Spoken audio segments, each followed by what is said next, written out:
Shalom saudara sekalian, saya undang sama-sama kita bangkit berdiri. Sebelum kita memuji Tuhan, mari sama-sama kita membaca ayat di Mazmur 63 ayat 1-5. Kita baca bersama-sama, 1, 2, 3. Nyanyian Daud yang ditulis ketika dia di padang gurun Yehuda. Ya Allah, Engkaulah Allahku dan aku sangat merindukanmu. Tubuh dan jiwaku haus kepadamu, seperti tanah yang kering dan gersang tanpa air.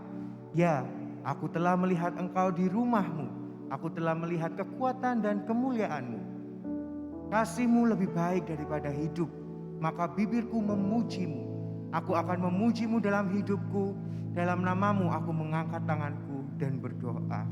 Sama-sama kita mau memuji Tuhan dengan segenap hati kita. Biarlah pujian yang kita pujikan mengingatkan bahwa Tuhan yang kita sembah adalah Tuhan yang besar. Amin.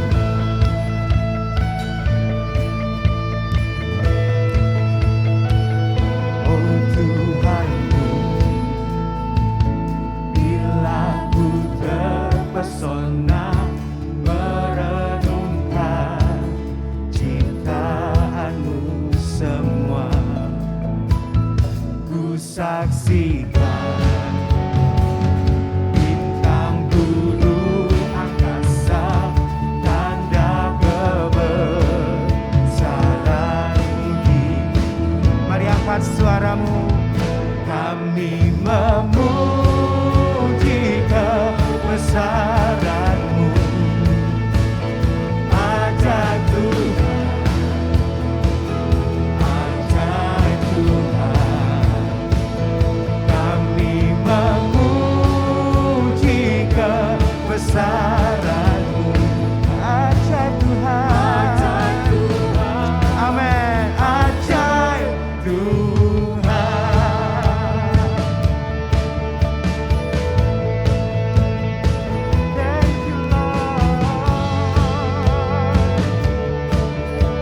sama-sama katakan, mari semua ingat akan kasih-Nya hingga menghingga. Dia kirimkan penebus bagi hidup kita, amin. Yes Lord. Yesus mati di salib, tebus kita, darah-Nya menyucikan dosa. Sama-sama dengan semangat kami memuji kebesaran-Mu, ajaib Tuhan, ajaib Tuhan, oh ajaib Tuhan. Kami memuji kebesaran-Mu, ajaib Tuhan, ajaib Tuhan. sama-sama kita tepuk tangan bagi Tuhan kita.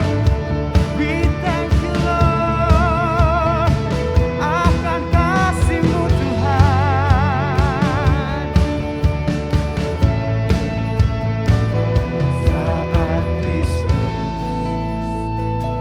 akan datang kembali. Saya percaya di dalam Kristus kita memiliki harapan yang baru, amin saudara. Thank you Lord.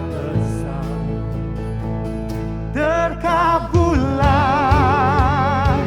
semua yang ku rindukan, melihat Kau Tuhanku besar. Come on.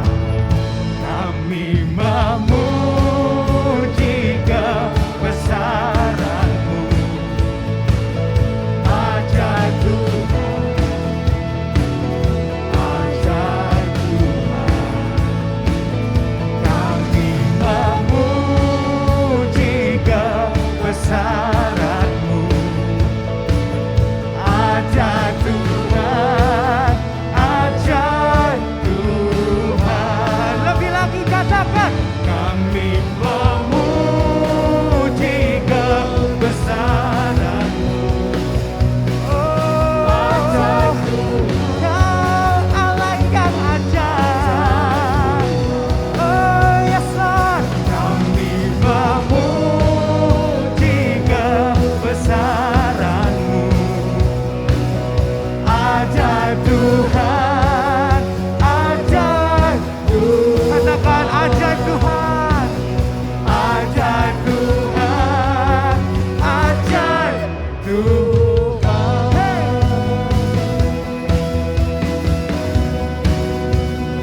kita mau menyerukan dengan suara yang lantang bahwa Tuhan kita besar berdaulat atas hidup kita. Amin.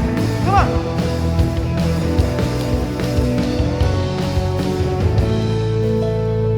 Sama-sama pujikan. Tuhanku maha besar, Tuhanku maha kuasa, Raja segala raja. Dia Allah yang tak tergoyahkan oleh kondisi. Amin saudara. Amin. Yes Lord. Dia takkan terkalahkan, Dia hidup dan berkuasa. Sama-sama kita mau tepuk tangan. Serukan namanya, Yesus Tuhan Raja. Segala kuasa tunduk dalam namanya. Dia luar biasa, perkasa mulia. Yesus nama di atas segala nama. Oh, oh, yeah.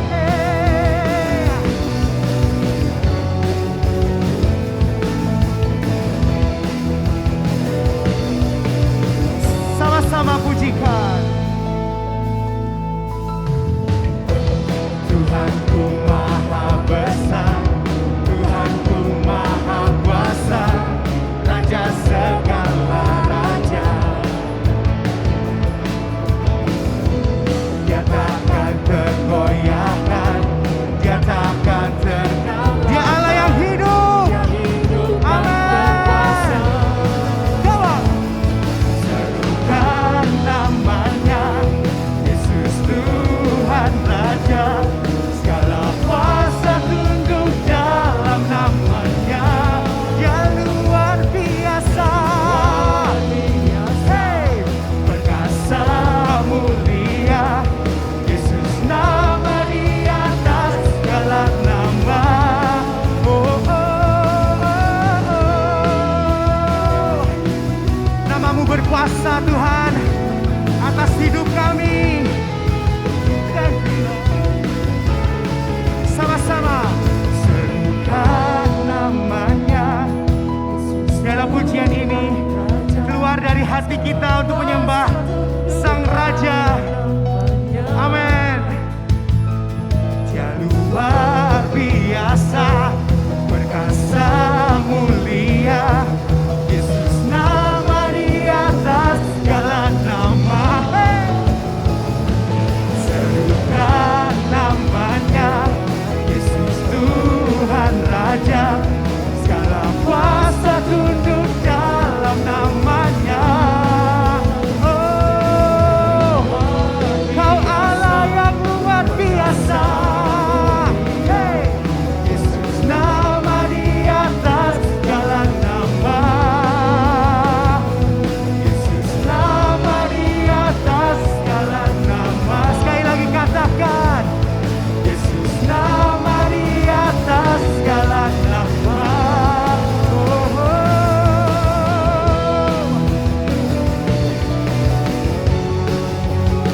Yes, Lord. Berikan sorak-sorai bagi Tuhan kita. Come on. Haleluya. Welcome saudara sekalian, welcome to Gibeon Church. Di sini bukan tempat untuk orang sempurna, tetapi kita semua disempurnakan melalui Injil dan kasih karunia yang ada di dalam Yesus Kristus. Amin. Sekarang kita akan bersama-sama membacakan katekismus. Kita masuk ke dalam minggu yang kelima. Saudara, saya percaya bahwa saat kita membacakan katekismus bersama-sama dengan saudara seiman, itu adalah pengakuan secara corporate. Saya percaya bahwa itu adalah bagian dari pertumbuhan iman kita. Amin saudara. Dan hari ini kita akan sama-sama kembali diingatkan siapa Allah kita. Saya akan membaca dan saya akan bertanya dan Anda saudara semua akan menjawabnya. Apalagi yang diciptakan Allah? Allah menciptakan segala sesuatu dengan firman-Nya yang berkuasa. Dan semua yang dijadikannya itu sungguh amat baik. Semuanya berjalan baik dalam pemerintahannya yang penuh kasih. Firman Tuhan yang kita akan sama-sama baca hari ini dari Kejadian 1 ayat 31. Sama-sama kita baca 1, 2, 3. Maka Allah melihat segala yang dijadikannya itu sungguh amat baik. Amin. Silakan duduk saudara.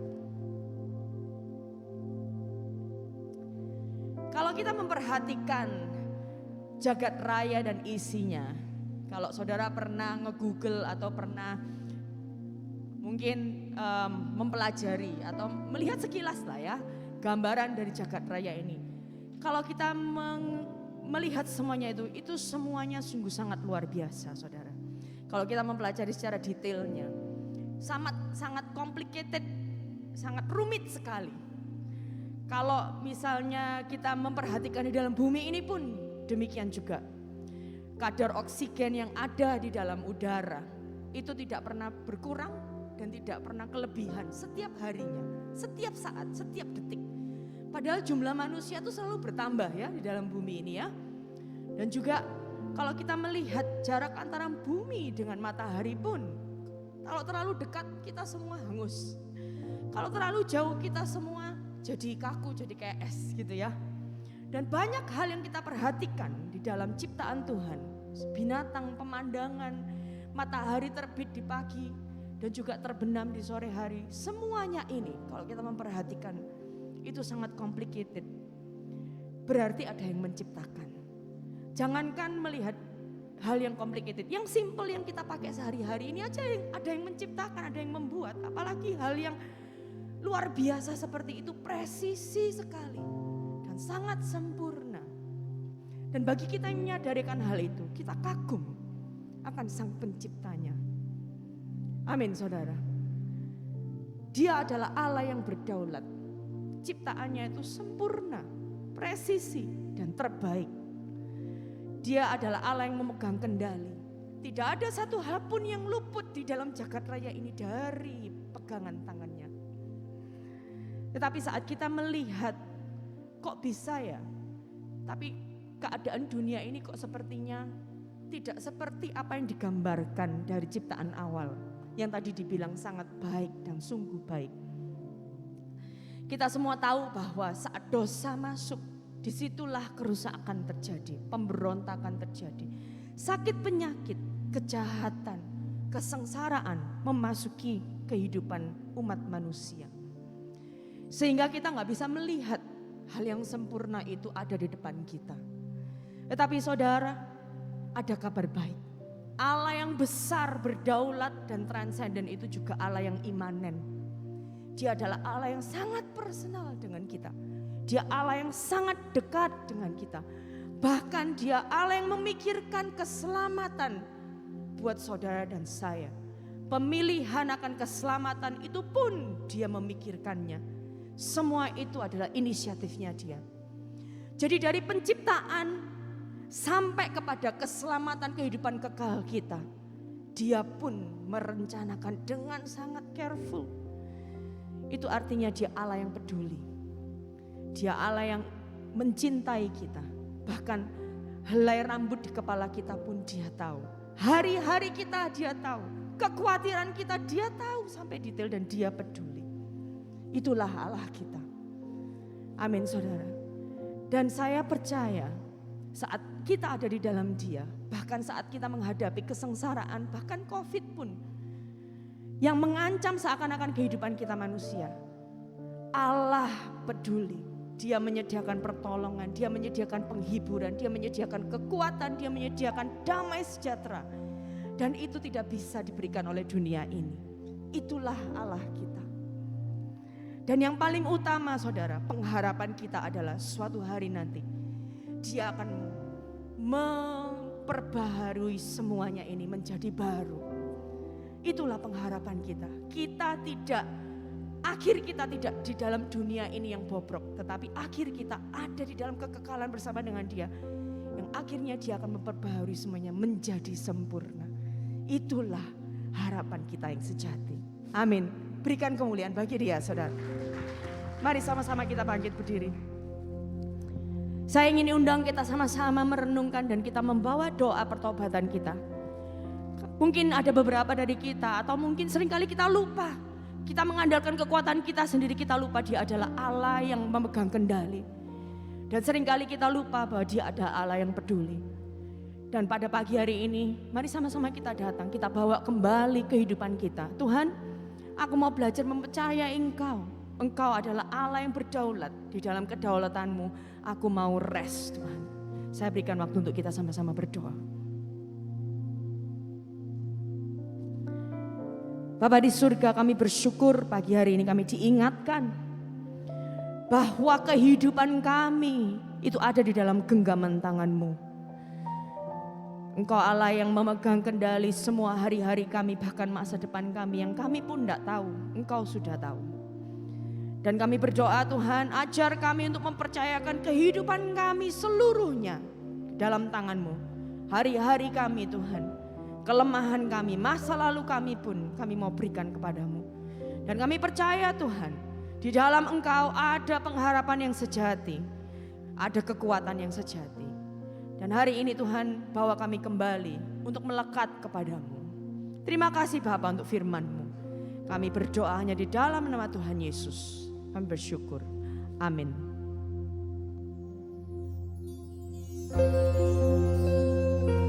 Bapak, hari ini kami mau merenungkan kasih-Mu yang luar biasa bagi hidup kami.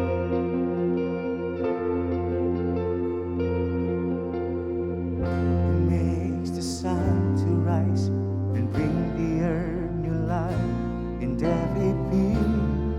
Jesus, it is you who turns the day to night and watches me as I begin to dream. Jesus, it is you who brings me food from my table, who cares for all of my needs, who walks the road with me, has gone with me through all that I have been. Jesus, it is you. Jesus, it is you. Bersama-sama pujikan. I lift my hands and I bring my song. All of my days, all of my rights, all of my wrongs, I over my life, here and beyond. Oh, to the one thing true, Jesus, it is you. Biarlah pujian ini menjadi ucapan syukur kita bersama, saudara. Who sees my brokenness and carries me when I am frail and weak. Jesus, oh, who tells the storm to rest when I am overwhelmed and cannot speak. It's you, Jesus. Yes, Lord.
ucapan syukur, sama-sama kita mau pujikan. So I lift my hands,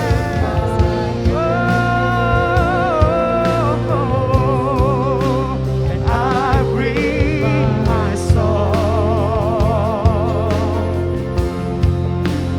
All of my days, all of my rights, all of my wrongs. Kami mau serahkan hidup kami ke dalam tangan-Mu Tuhan. Amin. Mulai hari ini sampai selama-lamanya. Here and beyond. Oh, to the one thing true, Jesus is you. Katakan, to the one thing true. To the one thing true, Jesus is you.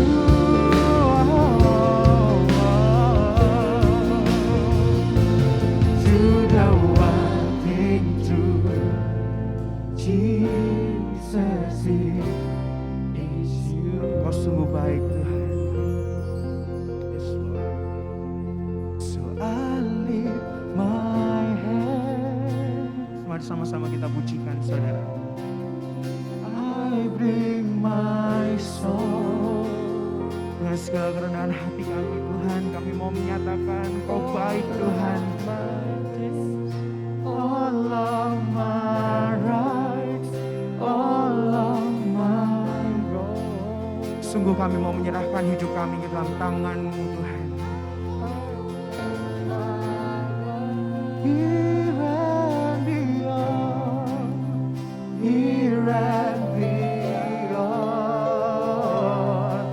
Oh, to the one thing true, Jesus is you.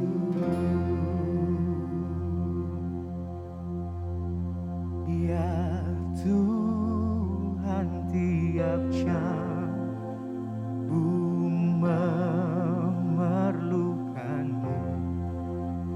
Engkaulah yang memberi sejahtera penuh.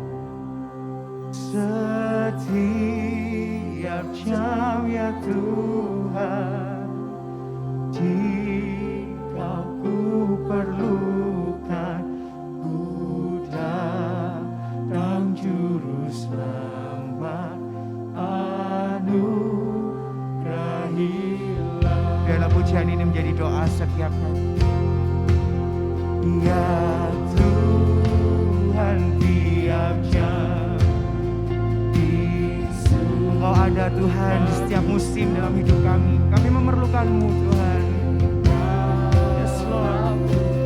Jam percuma hidup, setiap jam ya Tuhan, jika ku perlukan, ku datang juru selamat,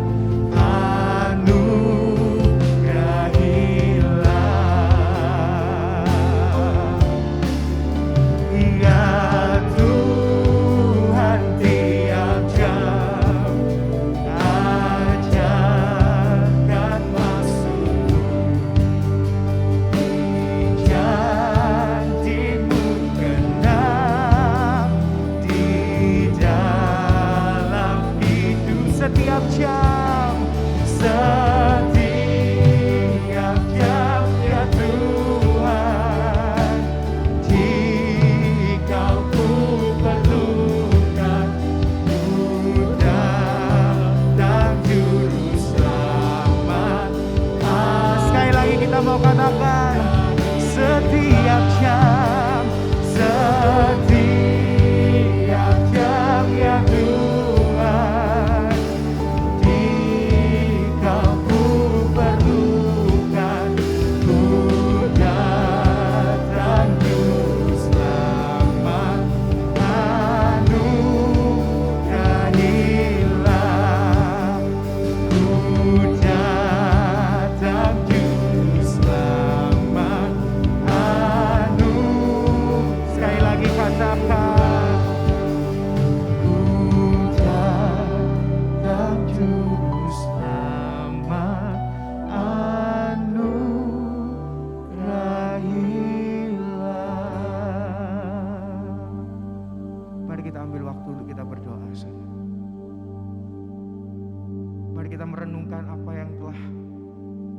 terjadi mungkin akhir-akhir ini.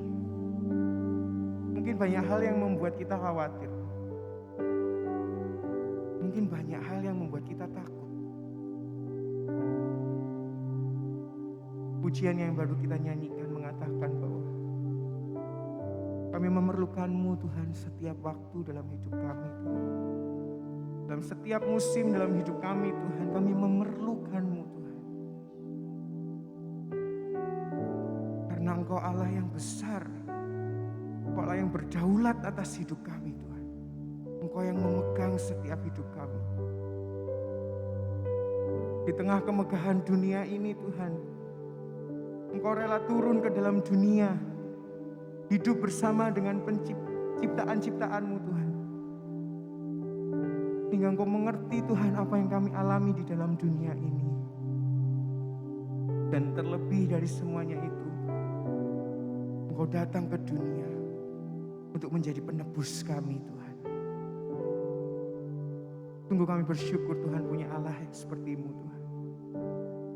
Kami selalu terkagum saat kami melihat karya salib-Mu buat kami Tuhan. Dan ajar kami Tuhan, untuk kami selalu memandang kepada karya salib-Mu, bukan memandang kepada dunia Tuhan. Thank you Lord. Bentar kami akan mendengarkan firman-Mu Tuhan. Biarlah Injil yang disampaikan merubah hati kami, merubah paradigma kami.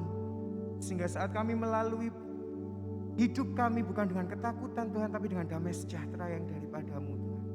Dan hidup kami hanya untuk memuliakan-Mu Tuhan. Terima kasih Tuhan Yesus, terima kasih. Ajar kami untuk fokus, ajar kami untuk dengar-dengaran akan firman-Mu Tuhan. Hanya di dalam nama Tuhan Yesus kami berdoa. Amin. Silakan duduk saudara.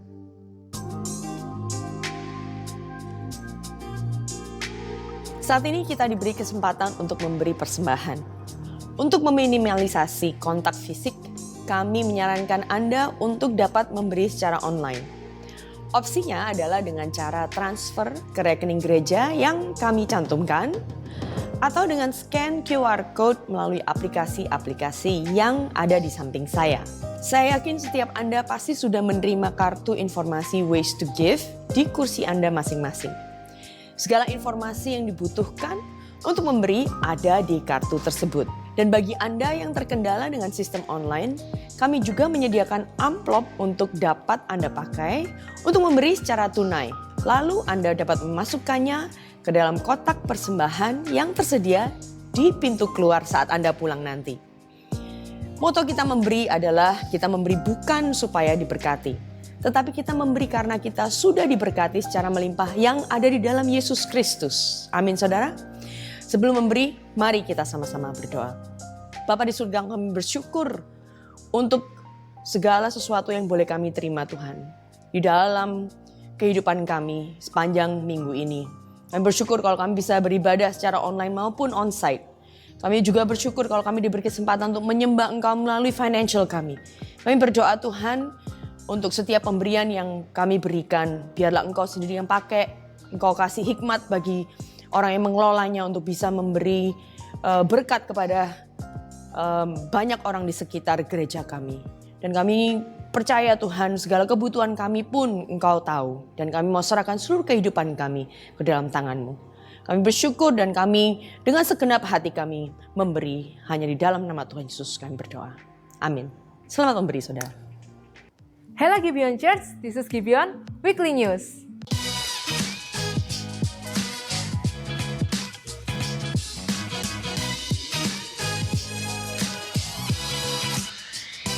Untuk Anda yang sedang mencari pendidikan usia dini, PAUD Zoe Gibeon sedang membuka pendaftaran murid baru 2021-2022. Dapatkan potongan harga spesial khususnya apabila Anda mendaftarkan di bulan Januari hingga Maret 2021. Untuk konfirmasi lebih lanjut atau melakukan pendaftaran, hubungi nomor di bawah ini. Telah berjemaat tetap di Gibeon, sudah lahir baru dan sudah dibaptis, telah atau sedang menyelesaikan kelas Anda pasti selamat, telah menjadi anggota aktif di Care Group Gibeon.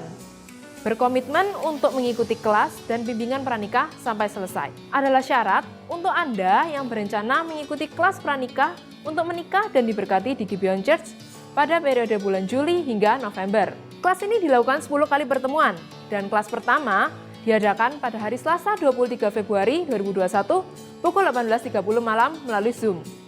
Pastikan Anda telah mendaftar melalui link yang ada di Instagram Gibeon Church atau kunjungi www.gibeon.church.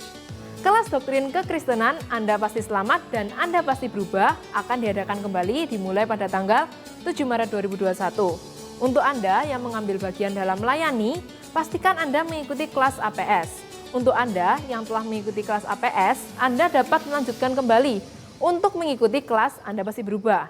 Kelas ini akan dilakukan secara online melalui Zoom. Pendaftaran sudah dibuka mulai minggu ini. Daftarkan diri Anda melalui QR Code yang tersedia di Instagram Gibeon Church. Atau untuk lebih mudah, Anda dapat mendaftar melalui www.gibeon.church di kolom event. Kelas ini ditujukan untuk Anda yang sudah berjemaat di Gibeon Church. This is Gibeon Weekly News. Enjoy the sermon.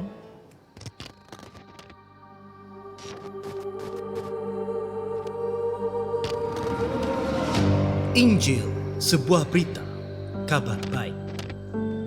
Injil adalah kekuatan Allah yang menyelamatkan setiap orang percaya. Pembenaran oleh iman di dalam Yesus Kristus dan bukan hasil usaha kita. Kekristenan bukanlah sekedar pengetahuan atau usaha, tapi mengenai karya Roh Kudus dalam hati setiap orang yang dipilih dan dipanggil dan hidupnya dikuasai dengan Injil. Menemukan sukacita di dalam Injil, pikiran yang dibentuk oleh Injil, dan kehidupan yang diubah oleh Injil. Namun bagaimanakah hidup oleh iman di dalam Injil Yesus Kristus dapat mentransformasi kehidupan sehari-hari kita secara nyata? Oke, kita berikan tepuk tangan untuk tim multimedia yang membuat video ini, luar biasa saudara. Setiap kali kita memulai khotbah berseri yang baru, videonya keren-keren ya saudara ya. Terutama ini di cater untuk orang-orang milenial dan generasi Z ya saudara ya. Bagi saudara yang baru pertama kali hadir, welcome to Gibeon Church. Kita mempunyai hashtag bukan tempat untuk orang sempurna, tetapi kita semua yang berdosa, kita yang gak layak menerima keselamatan. Yesus Kristus Allah Tritunggal, pribadi kedua Allah Tritunggal itu menyelamatkan kita semua oleh anugerahnya dan oleh kuasa Injilnya. Kita semua disempurnakan untuk menjadi semakin serupa di dalam Kristus. Yang setuju katakan amin. Amin. Bagi saudara yang baru juga di online, saya mau mengucapkan selamat datang. Welcome to Gibeon Church. Saya mau menunjukkan kepada saudara hasil antigen saliva saya tadi malam ya saudara ya. Sabtu 30 Januari. Jam 19.18 ya saya udah tes jadi negatif. Jadi kalau saya buka masker saya tidak akan menyebarkan droplet COVID saudara ya. Jadi saya minta izin karena saya susah untuk khotbah tanpa memakai masker terengah-engah gitu saudara ya. Kalau saya khotbah suka berapi-api begitu saudara ya. Oke, saya mengingatkan saudara semua yang akan menikah yaitu periode Juli sampai November untuk tidak lupa mendaftar pendaftaran kelas pranikah. Dan juga saudara bisa baca sendiri apa yang menjadi persyaratannya. Kami minta supaya Anda bisa bekerja sama.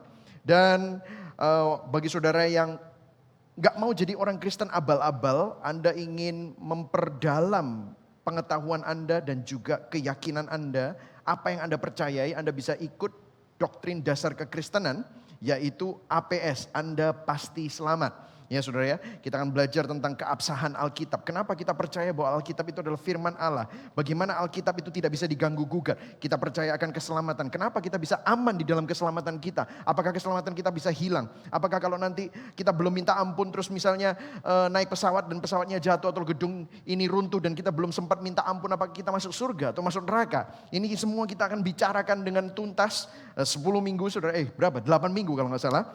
Saudara, make sure saudara daftar dan juga ada kelas APB yaitu lanjutan dari kelas APS. Nah sebelum saya masuk di dalam khotbah berseri kita yang berjudul The Gospel, saya ingin memulainya dengan sebuah artikel yang saya temukan di BBC, ya bbc.com. Ada sesuatu yang menarik bahwa why bad news dominates the headline. Mengapa kabar buruk mendominasi headline surat kabar maupun semua berita yang ada di dunia ini? Saudara pernah notice nggak? Kalau saudara beli koran, biasanya yang pertama kali saudara terlihat paling besar-besar itu adalah apa? Kabar buruk, sering kali. 80%, 85%, 90%. Betul atau betul saudara? Ya. Kenapa itu terjadi? Karena kalau kita perhatikan, kalau saudara nggak usah ngomongin surat kabar, forwardan WA. Kalau saudara bisa jumlah semuanya dan saudara lihat persentasinya, yang kabar buruk sama yang kabar positif, mana yang lebih banyak? Saya tanya. Kabar buruk, betul ya saudara? Lebih banyak. Kenapa? Karena kabar buruk itu semakin sering di forward orang. Kabar buruk itu semakin diklik orang. Jadi sosial media, surat kabar tahu semakin dikasih kabar buruk, semakin laku korannya. Why? Bad news itu selalu sell. Kenapa ya? Kabar buruk itu laku. Nah saudara, secara psikologi ternyata ada istilahnya. Yaitu istilah ini bahasa Jerman yaitu Schadenfreude. Ya, saya nggak tahu Schadenfreude gitu saudara ya. Mungkin the experience of pleasure, joy or self-satisfaction that comes from learning or witnessing the troubles, failures or humiliation of another. Maksudnya begini, ada suatu kesenangan tersendiri, ada suatu kepuasan tersendiri yang datang saat kita melihat masalah, kegagalan atau musibah yang terjadi atas kehidupan orang lain. Kabar buruk itu laku kenapa? Karena secretly secara rahasia di dalam hati kita, lubuk hati kita terdalam, kita itu kalau melihat kabar buruk yang terjadi kepada orang lain, itu ada suatu kepuasan tersendiri dan kita secara diam-diam gak mungkin ngaku dan paling dalam kita bisa bilang, untung itu gak terjadi sama aku. Betul ya saudara? Makanya kalau saudara perhatikan, itu sosial media yang lucu-lucuan biasanya ngeprank orang itu kan lakunya setengah mati. Wow, yang nonton banyak. Kenapa? Kita bisa ketawain orang karena orang lain itu mengalami kesusahan dan kita enggak. Gitu. Tetapi secara psikologi memang membuat kita merasa puas. Tetapi masalahnya di balik dari semuanya itu, kita jadi kepikiran bahwa bagaimana kalau hal itu terjadi kepada kita. Sehingga what if? Gimana kalau ternyata aku adalah korban dari pembunuhan itu? Gimana kalau aku ternyata adalah korban dari kecelakaan itu? Gimana kalau aku ternyata korban dari penipuan itu? Gimana kalau aku ternyata korban dari musibah itu? Sehingga meskipun kita secara psikologis itu merasa puas, itu tidak terjadi pada kita. Tetapi seringkali di balik semuanya itu kita jadi sering khawatir, kita jadi sering takut. Makanya saya mau mengingatkan saudara, saya sempat menulis satu buku Social Media is Not Real. Dan di dalam khotbah berseri Social Media is Not Real, saya pernah membuat sebuah poin yaitu ini, apa yang Anda percayai, kita baca sama-sama yuk, 1, 2, 3. Apa yang Anda percayai jauh lebih penting daripada kabar yang Anda terima. Nah itulah sebabnya saudara saya mau mengingatkan kita, yang saudara percayai itu apa? Sehingga di dalam keadaan dunia di tahun 2021 yang mudah sekali berubah, tidak menentu, banyak kabar buruk, banyak hal-hal yang negatif terjadi di sekeliling kita, banyak hal-hal yang bisa menggoncangkan iman saudara. Kalau saudara tidak tahu apa yang Anda percayai, gak heran banyak orang Kristen sekarang goyah, banyak orang Kristen imannya lemah. Itulah sebabnya hari ini saya mau memulai, kita akan sama-sama memulai khotbah berseri yang baru, The Gospel. Kenapa? Karena ini akan memperkuat apa yang Anda percayai. Sehingga Anda tahu Anda ini mempercayai apa. Yang setuju katakan amin. Amin saudara. Itulah sebabnya saya minta untuk bisa menyimak, Anda mengikuti ini semua. Kita akan mengeksposisi kitab Roma selama 22-23 minggu. Kenapa kok kita pilih ini? Karena gini saudara. Banyak orang Kristen yang saya temui, mereka pikir mereka mengerti apa itu Injil. Tapi kenyataannya waktu saya berbicara dengan mereka, waktu saya bertemu dengan mereka, banyak orang yang berpikir bahwa mereka ngerti Injil tetapi banyak yang gak tahu apa itu Injil. Injil mereka pikir hanyalah kitab Injil yaitu Matius, Markus, Lukas, Yohanes. Injil mereka pikir adalah cara-cara dan nasihat-nasihat untuk membuat kita menjadi hidup sukses, hidup penuh dengan damai. Mungkin Anda sekarang waktu saya ngomong gini, oh bukankah begitu? No, bukan. Sehingga kerancuan tentang Injil ini membuat orang jadi bingung apa yang mereka percayai. Jadi Kristen yang gak tahu fondasi dari apa yang mereka percayai. Itulah sebabnya kita akan mempelajari selama beberapa minggu ke depan tentang Injil, the Gospel. Katakan sama-sama the Gospel, the Gospel. Oke saudara ya. Nah, Injil itu ada bermacam-macam kalau saudara perhatikan di Matius sampai 1 Timotius itu kata-katanya banyak saudara.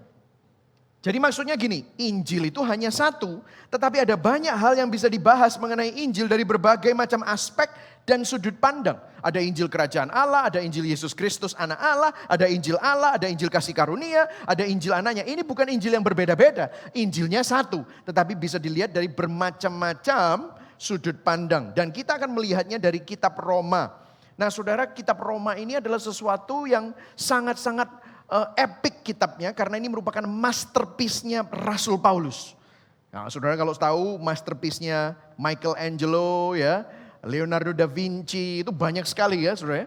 Nah, itu adalah mahakaryanya. Nah, menurut kalau saudara lihat the Bible, Roma adalah mahakaryanya dari Roh Kudus melalui Rasul Paulus tentang doktrin Injil.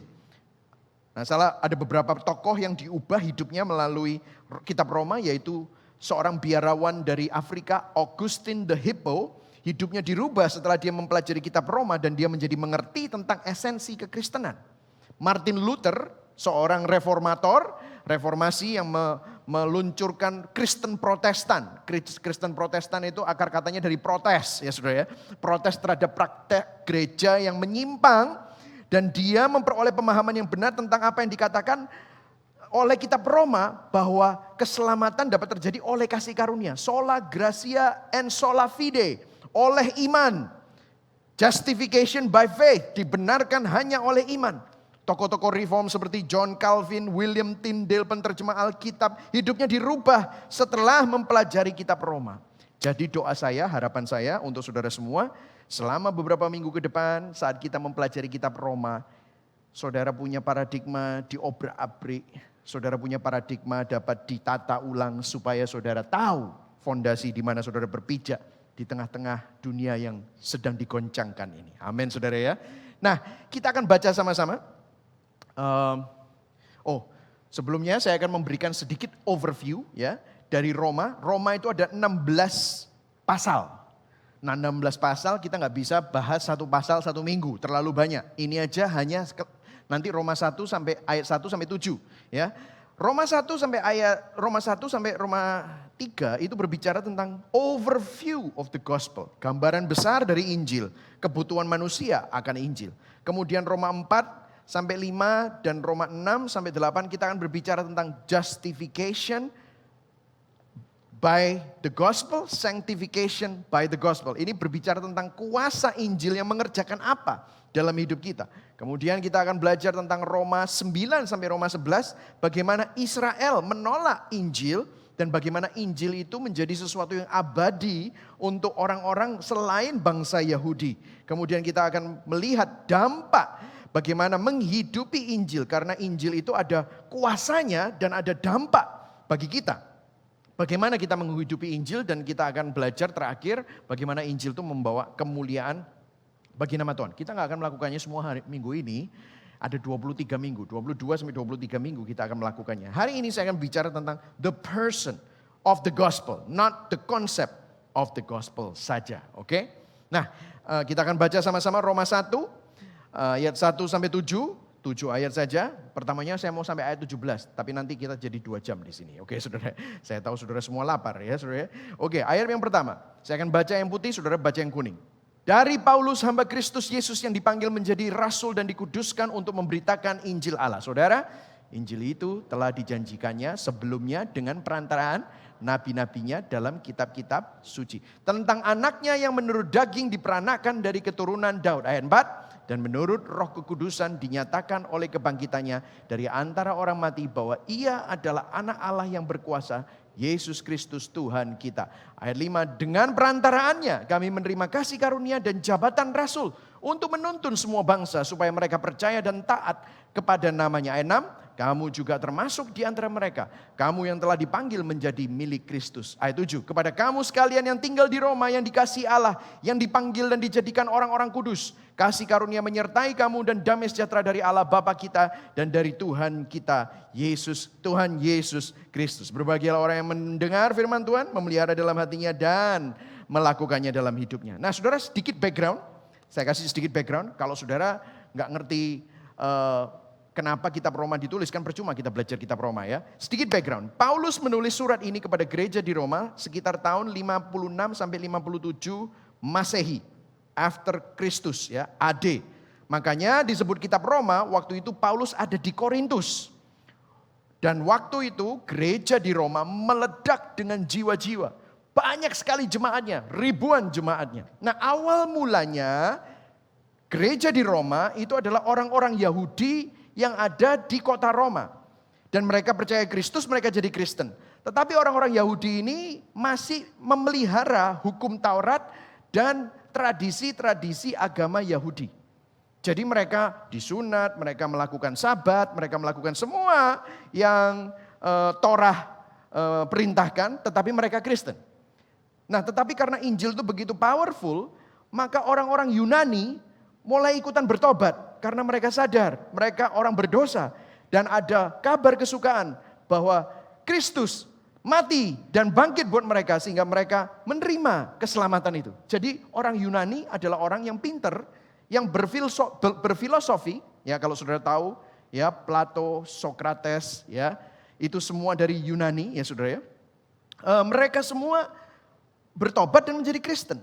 Jadi ada orang Yahudi, ada orang Yunani. Orang Yahudi yang sangat konservatif kolot dengan agama Yahudinya, Kristen. Tetapi orang Yunani yang sangat pintar berfilosofi dan mengeksplor berbagai macam filosofi, jadi Kristen. Kemudian orang Romawi, ini zaman pemerintahan Romawi. Orang Romawi itu sangat kekinian, sangat powerful, sangat modern. Dan mereka bertobat karena Injil Kristus dan menjadi bagian dari gereja di Roma. Jadi kalau saudara perhatikan, ini ada banyak kubu sehingga ada ketegangan. Ketegangannya adalah seperti ini. Orang Yahudi itu konservatif tetapi sangat legalistik karena dia memaksa. Kalau kamu jadi Kristen kamu harus disunat. Kalau kamu jadi Kristen kamu harus nggak boleh makan makanan ini, haram. Lah sedangkan orang Romawi, aku makan kabeh. Aku makan semua gitu, enak aja. Bukannya Kristus membebaskan kita dari dosa dan kita semua bahkan hidup di dalam anugerah kasih karunia. Nah, yang Yahudi sangat kolot, konservatif, tetapi legalistik. Orang Yunani sama orang Romawi, mereka menekankan bukan tradisinya menekankan pada Kristusnya, tetapi hidupnya sangat kekinian dalam tanda kutip, bisa sangat duniawi. Nah, saudara melihat ya, ini yang terjadi. Bukankah ini adalah keadaan kita saat ini? Ada gereja-gereja yang sangat kolot, ada gereja-gereja yang sangat-sangat sembarang bisa gitu. Yang penting kamu dikasihi. Ini adalah ketegangan antara legalisme dan antinomianisme. Legalisme dan licentiousness. Kehidupan yang sembrono. Gak apa-apa, minta ampun aja, nanti kan beres gitu saudara. Nah disinilah waktu Paulus mendapatkan kabar, yang memberikan dia kabar adalah Priscilla dan Aquila. Kalau saudara membaca kitab Kisah Para Rasul, ada dua tokoh itu yang menceritakan keadaan di Roma, dan Paulus menulis kitab Roma tentang Injil yang membawa suatu poros yang sangat balance, yang sangat sehat, dan ini akan membantu kita untuk memperjelas apa yang kita percayai di tengah-tengah masa pandemi yang susah ini. Nah, saya akan bicara 4 hal: the servant, the source, the subject, and the scope. The servant of the gospel, the source of the gospel, the subject of the gospel, and the scope of the gospel. Kayak kuliah aja ya saudara ya. Enggak, tenang aja, nanti akan membantu saudara ya. Saudara, I cannot help it. Karena saudara, kalau saudara tahu ya, tahun lalu kita memberikan kitab Exodus selama 31 minggu. Itu pertamanya waktu kita mau launching Exodus. Kita pastoral team itu keder. Kita berpikir gini, jemaat ini gak bosen dah. Dan kita berdoa dan kita pikir kita nggak mau mengikuti market. Market itu adalah cari topik-topik yang keren untuk melayani pangsa pasar supaya gereja rame. Nah itu saudara ya. Tetapi luar biasa, tahun lalu, tahun 2020, video kita sejak pandemi, setiap minggu video kita ditonton 9.000. Sampai tim multimedia itu mendapatkan banyak email bahwa begitu banyak orang dari luar kota, luar pulau, tadi pagi yang absen dari Solo, Jombang, Madiun, NTB, NTT, Bali, Singapura. Banyak sekali, saya sampai wow luar biasa. Jadi saya mau keep on doing this karena saya tahu semakin kita mengerti Alkitab, semakin kita mengerti kebenaran firman Tuhan, itu akan memerdekakan saudara. Amin saudara. Nah, kita akan mulai the servant, oke? Nah, luar biasanya sekali Roma 1 ayat 1 langsung dikasih kata surat ini dari mana? Yang kuning baca sama-sama, dari Paulus. Nah, saudara-saudara, saya perlu kasih tahu kalau zaman dulu itu nama yang menulis itu di depan. Kalau zaman sekarang kan enggak. Nama menjadi tujuannya. Dear Mr. Michael Christian. Kan gitu kan saudara. Terus suratnya apa? Terus baru terakhir salam hangat dari, misalnya istri saya, Novi Tanujaya. Oh, kalau Novi Tanujaya enggak salam hangat. Salam cium dan peluk dan cinta. Wah, gitu saudara ya. Novi Tanujaya. Nah, kalau kayak gitu repot. Karena apa? Zaman dulu modelnya bukan surat kayak sekarang. Tetapi scroll. Saudara tahu scroll? Jadi kalau buka itu gini. Seret gitu. Nah, yang atas itu diambil mulainya dari sini. Lah kalau ditandatangani dari Paulus, tertanda dari Paulus. Berarti kan dia harus buka semua dulu. Seret. Ini siapa sih nulis? Terus kan, lah Paulus tadi nulis gitu saudara. Enggak ya saudara. Tapi dari awal sudah, dari Paulus. Dan saudara, kalau kita perhatikan dari Paulus ini dulu, kita ini saya ngertinya gini. Paulus itu nama baptis. Dulu namanya siapa? Wah ini sekolah minggunya lulus semua ya gitu saudara. Saulus. Tetapi bukan begitu saudara. Setelah saya pelajari ternyata Saulus dan Paulus itu memang namanya dari awal. Saulus adalah nama Yahudi dari Raja Saul. Saul. Kemudian Paulus adalah nama Romawi karena dia adalah warga negara Romawi. Dan kenapa dia pakai Paulus waktu menulis kitab-kitab ini? Karena dia memang traveling dari kota ke kota, dari negara ke negara, traveling sebagai seorang warga Romawi, warga negaranya Romawi. Dan itu memudahkan dia. Dia beberapa kali hampir dibunuh dan ditangkap, tetapi gara-gara dia warga negara Romawi, nggak jadi saudara. Karena nggak bisa ada Pax Romana, ya nggak bisa kamu semena-mena sama warga negara Romawi. Nah seterusnya, ini yang pertama. Ya, hamba Kristus Yesus, hamba Kristus Yesus, hamba servant. Kalau saya saudara lihat, yang saya lingkari adalah hamba. Hamba di sini bahasa aslinya adalah doulos. Katakan sama-sama doulos. Doulos. Apa artinya doulos? Nah, begini saudara, saya jelaskan. Doulos ini agak kompleks untuk menjelaskannya. Karena begini, kalau seorang, misalnya saya punya hutang terhadap orang yang sangat kaya. Hutang saya terlalu banyak dan saya nggak bisa bayar, saya udah bangkrut. Apa yang harus dilakukan menurut hukum? Yaitu saya harus menjadi budak dari orang yang menghutangi saya. Sampai hutang saya lunas dengan pembayaran sebagai budak tersebut. Nah, misalnya saya hutangnya banyak dan ternyata saya harus kerja 10 tahun sama ini orang. Jadi budaknya dia. Nah, puji Tuhannya menurut hukum Musa, hukum Taurat, kamu itu cuma bisa kerja maksimum 6 tahun. Tahun ke-7 kamu harus dilepaskan. Karena menurut hukum Musa, kalau kamu mempunyai budak, seorang budak itu boleh kerja 6 tahun. Tahun ke-7 kamu harus dibebaskan. Supaya apa? Ternyata hukum Taurat Musa sudah memikirkan hak asasi manusia untuk tidak dieksploitasi. Jadi meskipun saya utangnya harus dibayar 10 tahun, 15 tahun. Yang menjadikan saya budak itu hanya boleh memperkerjakan saya 6 tahun. Kemudian tahun ke-7 saya harus dibebaskan. Utang saya harus dibebaskan, saya jadi orang bebas. Nah ceritanya begini, kalau saya sudah jadi orang bebas, saya utangnya sudah lunas, saya punya pilihan. Saya bisa pergi atau kalau selama 6 tahun saya kerja saya merasa Tuhan saya ini begitu baik. Tuhan saya bahkan 6 tahun ini enggak ngungkit-ngungkit tentang utang saya, memelihara saya. Aduh aku enggak bisa, enggak sampai hati untuk meninggalkan dia karena dia adalah Tuhan yang sangat baik. Dia membebaskan saya, membayar hutang saya lunas sehingga saya dibebaskan. Saya mau mengabdikan diri saya secara sukarela, tanpa intimidasi, tanpa paksaan. I want to become, inilah yang namanya doulos. Nangkap saudara? Doulos. Apa yang terjadi? Dia harus pergi ke hakim di pintu kota. Dia bilang, aku mau doulos, aku dulu budak.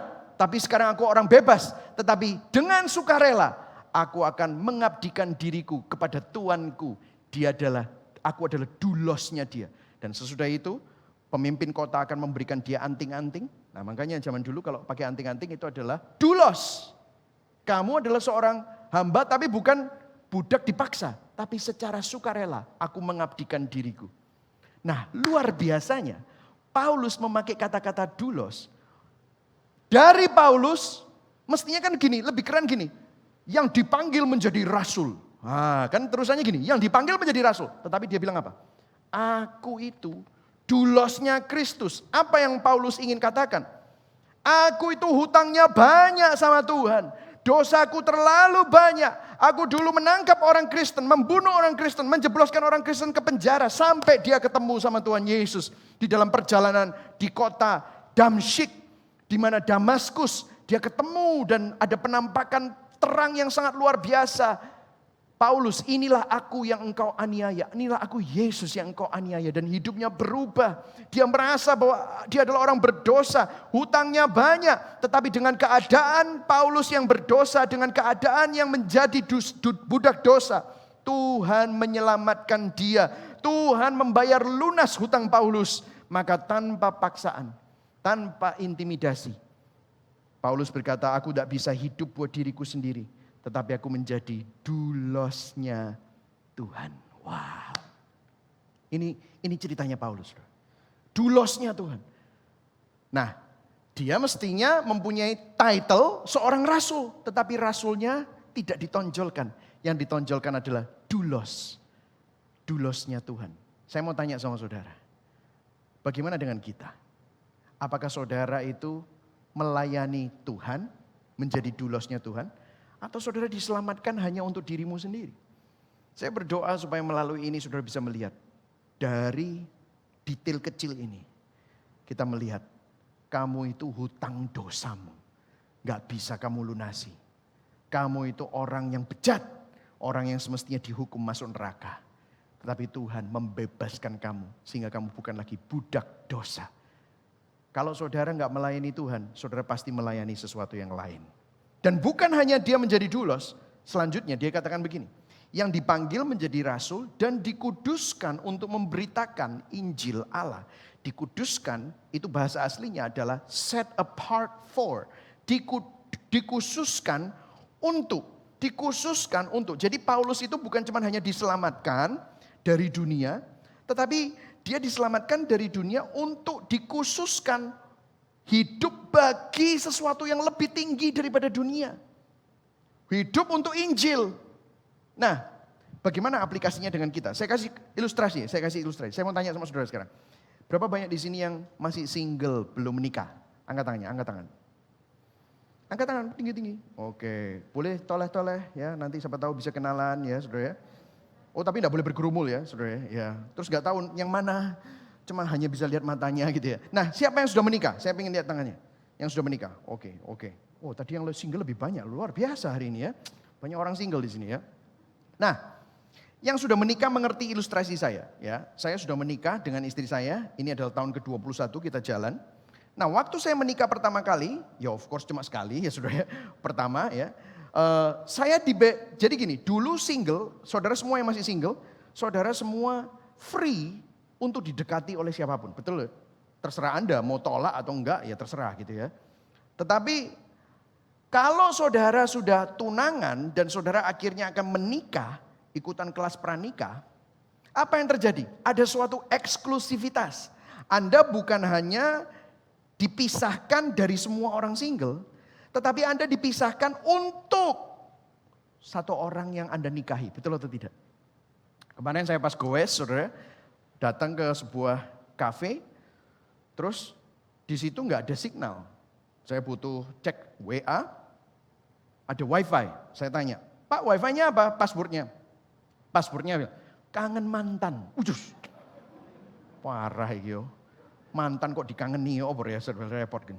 Nah coba saudara bayangkan, saya sudah nikah sama istri saya.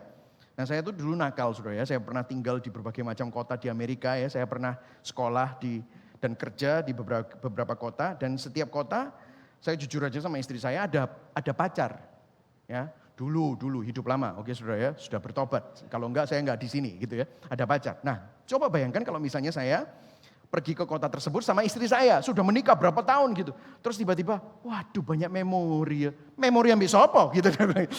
Ya memori sama mantan. Gini ya, nanti sore-sore kamu jalan-jalan sendiri ya. Aku tak telepon mantan pacarku, aku tak ngopi-ngopi, mau nostalgia sama dia. Kira-kira istri saya ngomong apa? Saudara kalau misalnya dengar pendeta saudara ngomong kayak gitu gimana? Iki pendeta gendeng, gak iso ya, gitu, gak boleh ya. Enak Kenapa? Karena saya sudah dipisahkan bukan hanya dari semua orang yang single dan saya sudah nikah. Saudara pernah ketemu sama orang yang sudah nikah tapi gak pernah tahu bojone sing mana? Pernah ketemu? Loh ini bojone sing mana sih? Gak tahu ketok, gak tahu dijak, gak tahu, gak pernah pergi berdua gitu ya. Yang mana sih istrinya? Gak tahu. Kan aneh kan? Nah, tahukah saudara Paulus bilang gini, aku bukan cuman hanya dipisahkan dari dunia, tetapi aku dipisahkan, set apart untuk dikuduskan untuk Injil, untuk Tuhan, untuk hidupku, untuk kemuliaan Tuhan. Bukan lagi untuk diri kita sendiri, bukan lagi hanya untuk uang. Nah ini sangat-sangat luar biasa. Dari poin servant, saudara harus tahu kenapa ini penting saya beritakan. Karena begini saudara, saya mau tanya sama kita semua, ini juga kalibrasi hati untuk saya. Siapa yang saya layani? Hati kita dikhususkan untuk apa atau siapa? Karena begini saudara, saudara dan saya diciptakan Tuhan untuk menyembah Tuhan. Konfesi Westminster, konfesi Reform Westminster, pertanyaan pertama apa? What is the chief end of man? Apa tujuan akhir, tujuan utama dari seorang manusia? Manusia tujuan hidupnya adalah memuliakan Tuhan dan menikmati Tuhan selama-lamanya. Itu adalah desain kita. Tetapi karena dosa yang terjadi di Taman Eden, maka pencarian kita, penyembahan kita bukan lagi kepada Sang Pencipta, tetapi penyembahan kita kepada ciptaan. Bukan kepada Tuhan pencipta, tetapi kita menjadikan ciptaan menjadi Tuhan. Nah ini repot saudara. Kenapa? Karena kita ini memang dasarnya penyembah. Saya selalu kasih ilustrasi ini. HP ini, iPhone, kalau misalnya ada meja, saya selalu kasih ilustrasi ini dan ilustrasi ini selalu menemplak hati saya. Mejanya itu oglik-oglik. Maaf ya, oglik-oglik itu bahasa Jerman ya saudara ya, oglik-oglik gitu saudara ya. Jadi nggak stabil.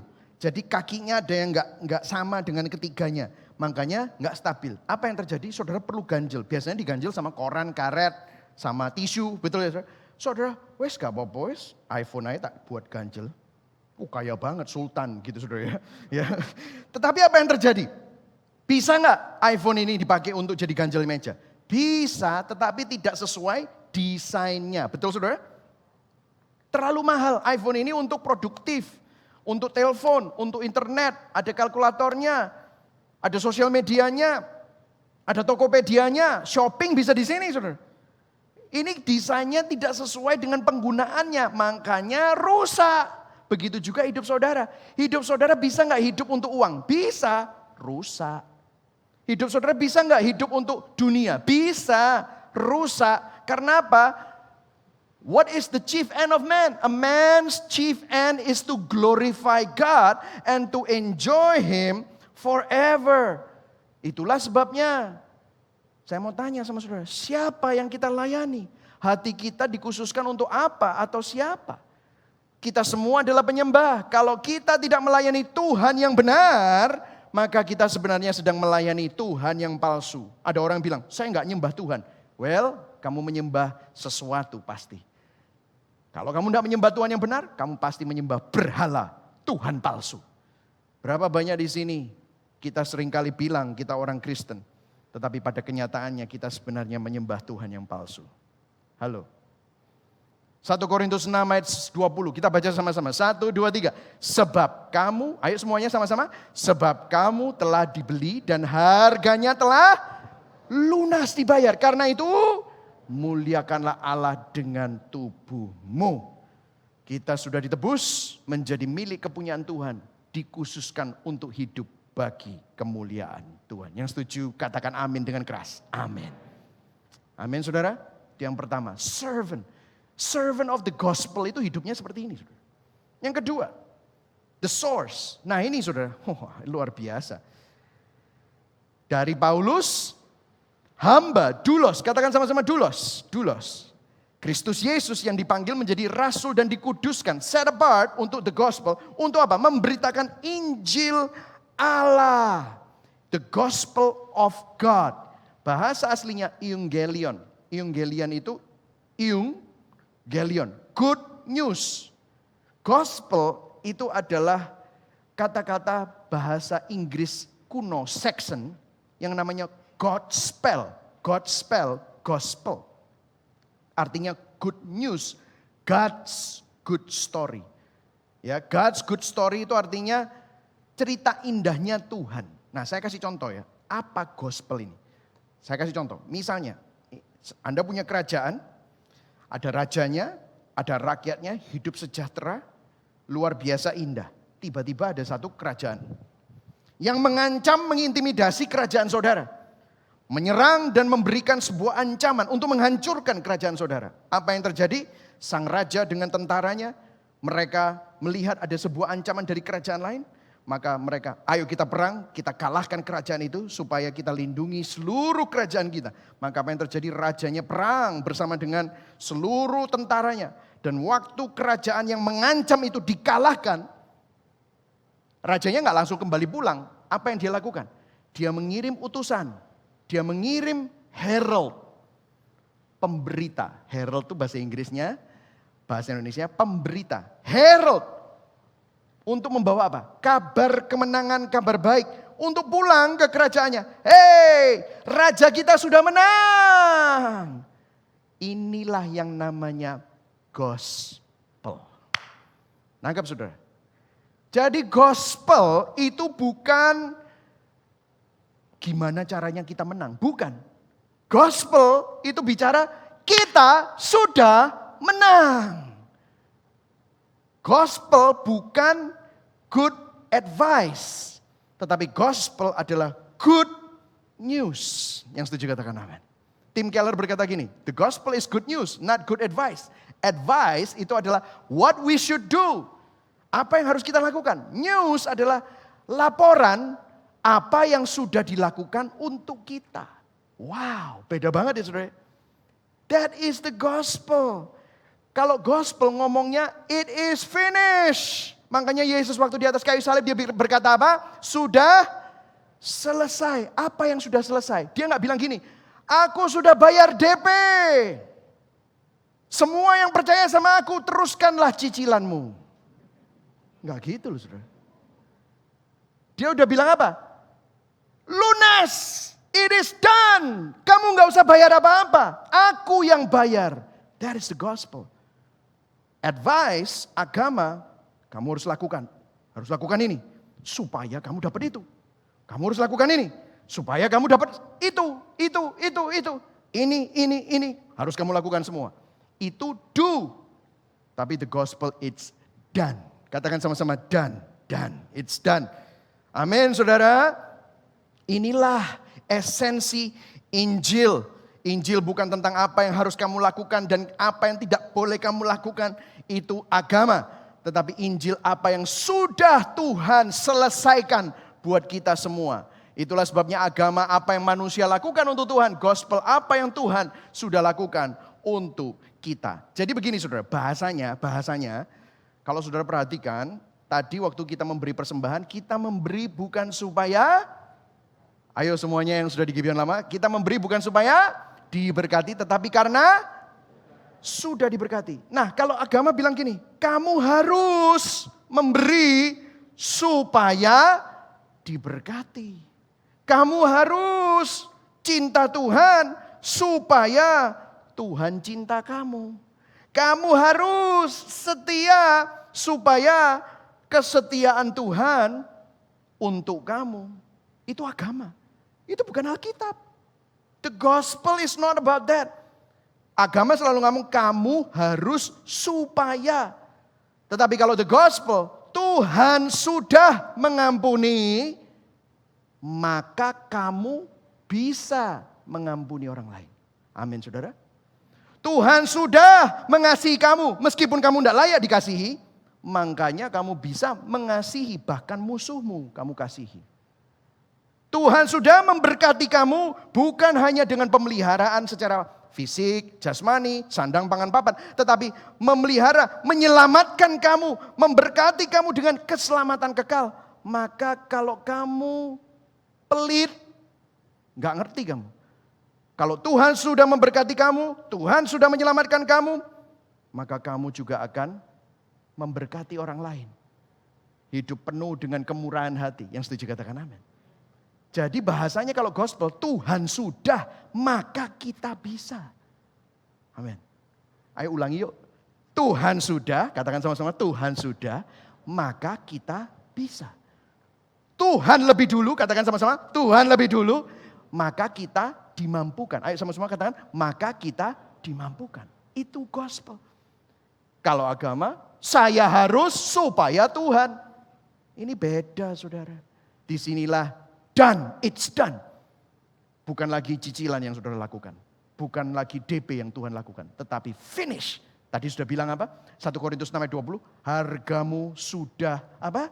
Lunas. Katakan sama-sama, saya lunas. Katakan pada kanan kirimu, kamu udah lunas belum? Amin saudara. Ya. Jadi the source, ini source-nya apa? Sumbernya Paulus ini apa? Injil. Jadi saudara, saya mau berdoa kepada kita semua. Saya berdoa supaya kita semua sadar. Di tengah-tengah masa yang penuh dengan ketidakpastian. Begitu ancaman COVID, bahkan ancaman untuk diri kita. Kesehatan kita, bahkan nyawa kita.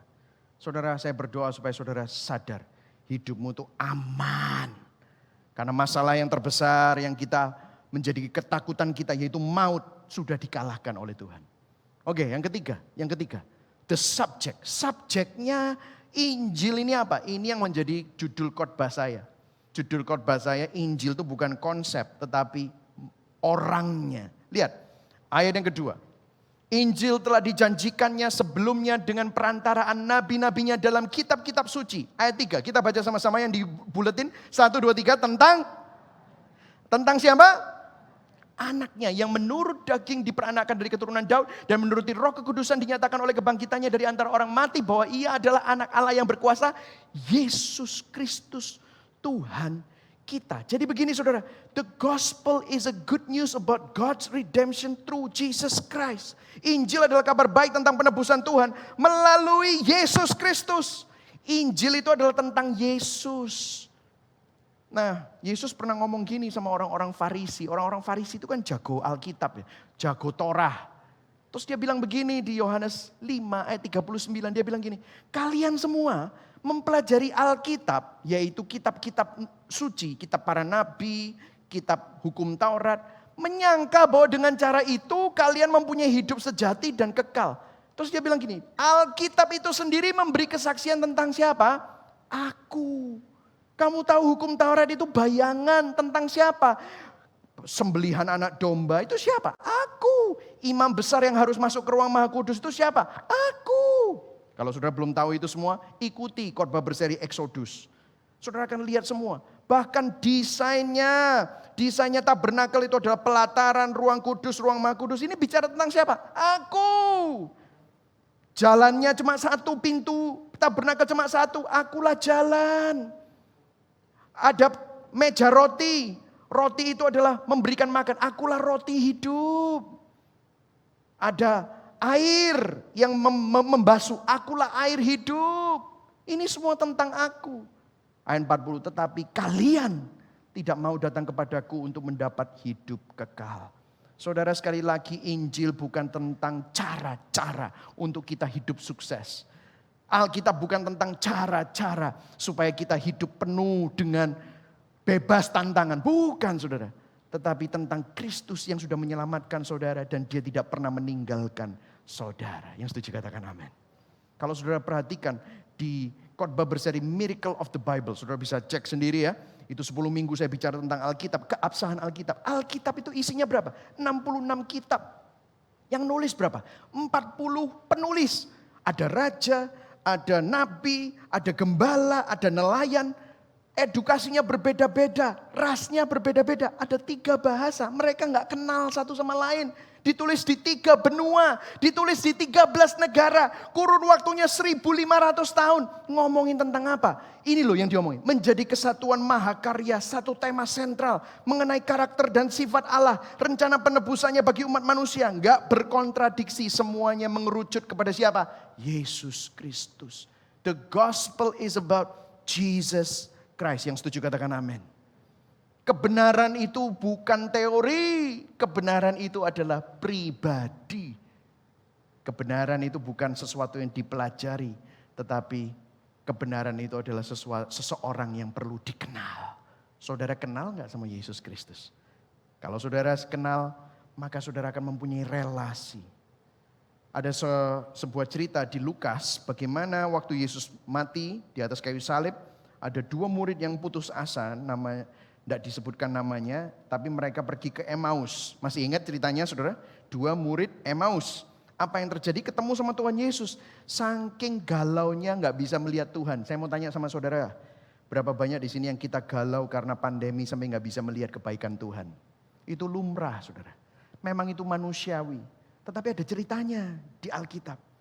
Terus kemudian ketemu sama Yesus. Apa yang Yesus lakukan? Yang Yesus lakukan adalah ini. Lalu Yesus menjelaskan kepada mereka apa yang tertulis tentang siapa? Dirinya. Di dalam apa? Seluruh kitab suci. Pada saat itu belum ada perjanjian baru. Belum ada Matius, Markus, Lukas, Yohanes. Belum ada. Surat Kolose, Galatia belum ada. Wong ini Yesus masih hidup kok. Baru bangkit. Jadi cuma ada apa? Kitab para nabi, perjanjian lama itu loh semua. Ya, Tanak. Ya, Tanak itu Torah, Nevim, Ketuvim. Ya. Kalau sudah nggak ngerti ini, sudah bisa ikut Miracle of the Bible. Saudara kalau ikutin khotbah-khotbah berseri Gibeon, pasti seperti orang sekolah Alkitab. Saudara. Pasti. Ya saudara. Nah, dia di dalam seluruh Alkitab, mulai dari kitab-kitab Musa, Torah, segala kitab nabi-nabi. Nevim, Ketuvim, semuanya. Tentang siapa? Tentang dirinya, yaitu Yesus. Waktu Yesus pergi, terus dia langsung, bukankah roh kita berkobar-kobar? Waktu dia cerita tentang itu. Yes. Saudara, kalau saudara sedang galau, yang saudara lakukan bukan, yang saudara butuhkan bukan nonton Netflix. Yang saudara butuhkan bukan nonton drama Korea, tambah galau, kangen mantan nanti. Sungguhan. Yang saudara butuhkan itu adalah merenungkan Injil.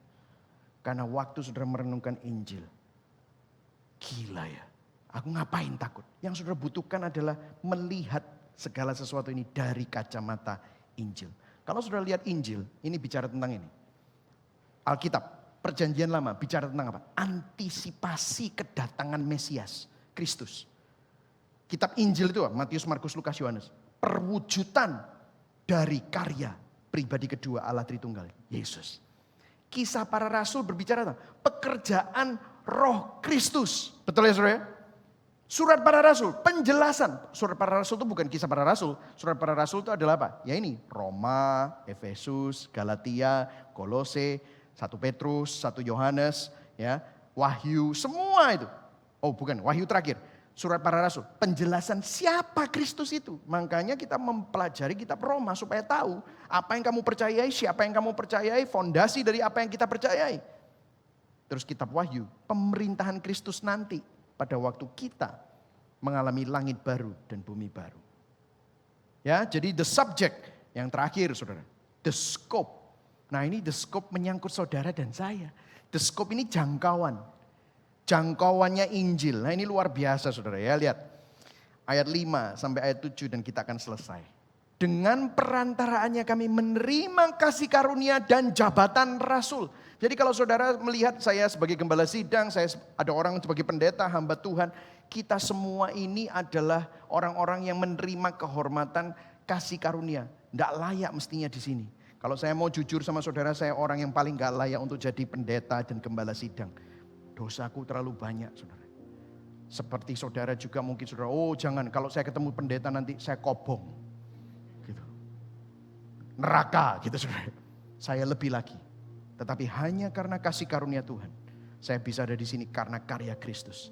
Rasul Paulus bilang, kami menerima kasih karunia dan jabatan rasul untuk apa? Menuntun semua bangsa supaya mereka percaya dan taat kepada namanya. Kamu juga dipanggil termasuk di antara mereka. Telah dipanggil menjadi milik Kristus. Dia ngomong kepada orang Yunani. Dia ngomong kepada orang Romawi. Dia ngomong sama orang Yahudi. Kamu semua dipanggil, dipilih menjadi milik Kristus.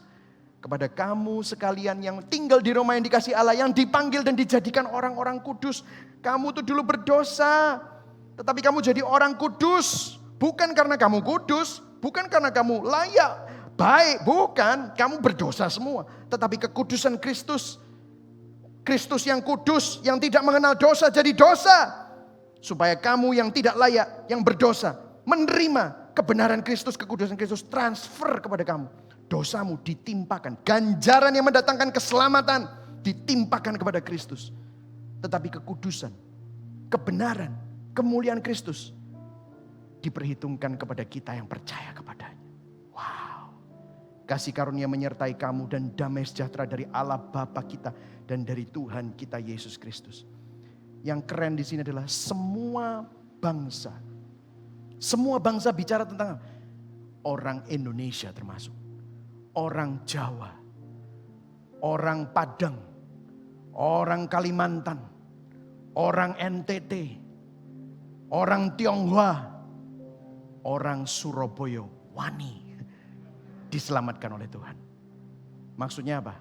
Injil kabar baik bukan cuma hanya untuk orang Yahudi, bukan cuma hanya untuk orang bule, tetapi bagi semua bangsa, semua suku dan bahasa. Berikan tepuk tangan buat Tuhan. Berikan tepuk tangan buat Tuhan. Kita dulu gak masuk hitungan, bro. Kita dulu gak masuk hitungan. Tetapi sekarang kita semua masuk dalam sebuah keluarga Allah. Ada sebuah ayat di Efesus 2. Efesus 2 bilang gini. Ia datang, yaitu Yesus datang, dan memberitakan damai sejahtera kepada kamu yang jauh.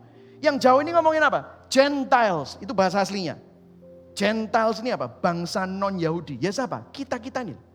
Yang kulitnya coklat, yang matanya sipit kulit kuning, yang matanya belok tetapi rambutnya keriting. Jauh kita ini. Kita ada di Asia, Injil di Timur Tengah. Jauh. Dan damai sejahtera kepada mereka yang dekat. Dekat itu siapa? Yang dekat itu siapa? Bangsa Yahudi. Yesus bilang gini. Injil bukan cuma hanya untuk orang Yahudi. Meskipun Yesus itu lahir dari bangsa Yahudi. Tetapi dia menjadi jembatan buat orang yang jauh dan dekat. Karena oleh dia, lihat. Karena oleh dia, kita baca ayat 18 sama-sama, 1, 2, 3. Karena oleh dia, kita kedua pihak dalam satu roh. Beroleh apa? Jalan masuk kepada Bapa. Ayat 19 kita baca yang keras sama-sama. Demikianlah kamu bukan lagi orang asing dan pendatang, melainkan kawan sewarga dari orang-orang kudus dan anggota-anggota keluarga Allah. Come on, berikan tepuk tangan buat Tuhan. Wow! This is the gospel. The gospel itu bukan tentang orang-orang hebat, tetapi doulos. Orang yang banyak hutangnya dibayar lunas oleh Tuhan. Bukan orang yang layak. Orang yang separated, dipisahkan, dikhususkan. Bukan untuk hidup bagi dunia, tetapi hidup bagi kemuliaan Tuhan. Kita semua adalah penyembah. Subjeknya siapa? Bukan yang lain, bukan kesuksesan, bukan berkat, tetapi Yesus Kristus. Dia namanya Immanuel, tidak pernah meninggalkan saudara. Implikasinya apa? Bahkan COVID-19 tidak bisa memisahkan kita dari kasih Kristus. Bahkan ancaman maut dari pneumonia, dari COVID-19, kanker, tumor atau apapun tidak bisa memisahkan kita dari kasih Kristus. Bahkan kematian pun. Saudara, saya baru dapat kabar duka salah satu dari teman yang sering datang ke Gibeon kebaktian sore. Beliau baru dipanggil Tuhan. 2 hari yang lalu saya sampai sempat message dan saya sempat doakan dia. Aduh, sedih saudara kita. Tapi saya tahu, bahkan di tengah kedukaan saya perlu bersuka cita. Kenapa? Penderitaannya di dunia sudah selesai karena kematian bukan akhir. Kematian adalah pintu yang akan membukakan kita kepada kehidupan yang jauh lebih baik. Dengan tubuh kemuliaan.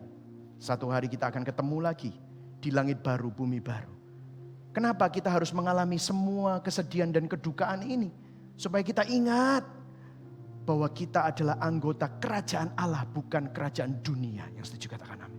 Kita tidak hidup untuk dunia, tapi kita hidup untuk Tuhan. Tidak ada yang bisa memisahkan saudara dari kasih karunia Tuhan. Karena dia sudah membuktikannya di atas kayu salib. Amin saudara. Mari sama-sama kita bangkit berdiri. Saya akan bertanya kepada saudara sebagai aplikasi. Kalau saudara yang datang di onsite, saya yakin saudara sudah menerima Injil. Tetapi saya mau tanya sama teman-teman yang ada di online. Kalau somehow Anda menonton program ini, kalau Anda menonton di TV, Anda menonton di YouTube, Anda menonton di app, apakah Anda sudah menerima Injil ini? Kalau Anda somehow browsing dan ketemu dengan Injil, artinya Sang Gembala Agung sedang mengundang Anda untuk bisa menerima keselamatan, kekal, kebenaran. Bukan hanya teori, tetapi kebenaran adalah pribadi Yesus Kristus. Bagi saudara semua yang ada di sini, yang menonton ini juga, kalau Anda sudah menerima, apakah Anda menghidupi Injil ini? Saya mau tanya sama saudara, siapa yang kamu layani? Dirimu sendiri? Uang? Hidupmu dikhususkan untuk apa? Seringkali kita hidup untuk sandang pangan papan, untuk bisa beli baju, untuk bisa beli rumah, sandang pangan papan, beli makan, betul ya saudara? Dan itu siklusnya berulang seperti lingkaran setan. Kita hidup bukan untuk itu. Kita diselamatkan untuk kemuliaan Tuhan. Biarlah kita menjadi pemberita kabar baik. Biarlah kita hidup bukan diintimidasi oleh ketakutan, bukan diintimidasi oleh keadaan dunia yang sedang menuju kepada kebinasaan. Tapi kita hidup dengan suatu kepastian bahwa ada pengharapan yang tidak mengecewakan di dalam Yesus Kristus. Amin saudara. Mari sama-sama kita nyanyikan lagu ini. Ya Tuhan, setiap jam biarlah kita diingatkan Dia bersama dengan kita. Ya Tuhan, tiap jam ku memerlukanmu. Engkaulah yang memberi sejahtera. Tidak seperti entertainment dunia ini. Setiap jam ya Tuhan, Dikau ku perlukan. Ku datang juru selamat, anugerahilah.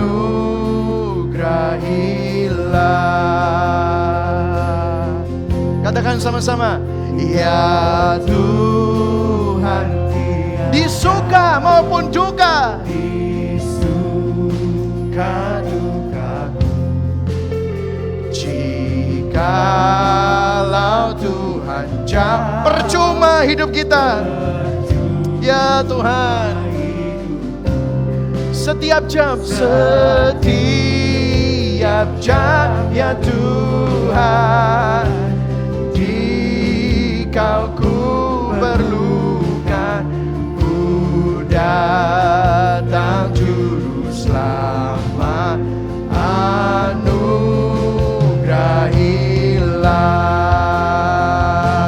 Oh ya Tuhan, angkat tanganmu, minta ini menjadi doa kita.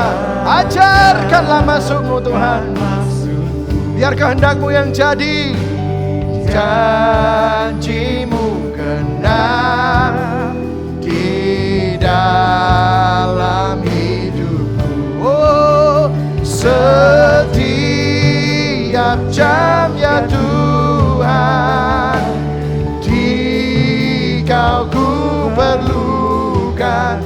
Ku datang juru selamat, anugerahilah. Oh, setiap jam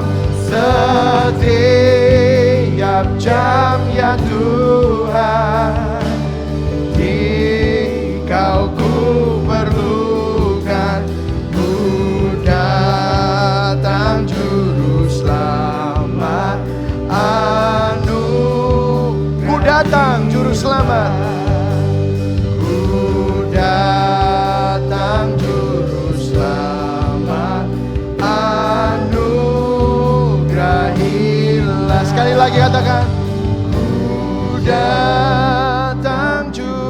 selamat anugerahilah. Tuhan, kalau kami bisa percaya kepadamu dan Injil itu mengubah kami, itu semata-mata karena anugerah-Mu.